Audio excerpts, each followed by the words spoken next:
কোনো ধরনের নতুন কর বৃদ্ধি ছাড়াই ২০২৬-২৭ অর্থবছরের জন্য ৬৪৭,৫৩,৩০৯ টাকার প্রস্তাবিত বাজেট ঘোষণা করেছে বরিশাল সিটি কর্পোরেশন বিসিসি। বাজেটে নগর উন্নয়ন, জলাবদ্ধতা নিরসন, বিশুদ্ধ পানি সরবরাহ, আধুনিক বর্জ্য ব্যবস্থাপনা, নারী ও শিশু কল্যাণ, পরিবেশ সংরক্ষণ এবং ডিজিটাল নাগরিক সেবাকে সর্বোচ্চ গুরুত্ব দেওয়া হয়েছে।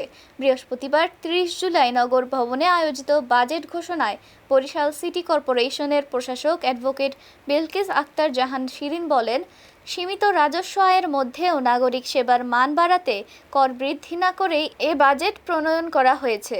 তিনি বলেন, ভবিষ্যৎ প্রজন্মের জন্য পরিকল্পিত সবুজ, পরিচ্ছন্ন, নারী ও শিশুবান্ধব স্মার্ট মহানগরী গড়ে তোলাই তাদের লক্ষ্য।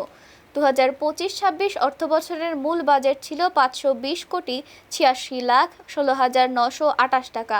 সংশোধিত বাজেট দাঁড়িয়েছে ৪৬২,৮২,৮৩৭ টাকা। সিটি কর্পোরেশনের জন্য প্রণীত অভিন্ন বাজেট ফর্মের আলোকে বরিশাল সিটি কর্পোরেশনের ২০২৬-২০২৭ অর্থ বছরের প্রস্তাবিত বাজেট ও ২০২৫ ও ২০২৬ অর্থ বছরের সংশোধিত বাজেট উপস্থাপন করছি। ২০২৫-২০২৬ অর্থ বছরের প্রস্তাবিত বাজেট ছিল ৫২০,৮৬,৯২৮ টাকা মাত্র।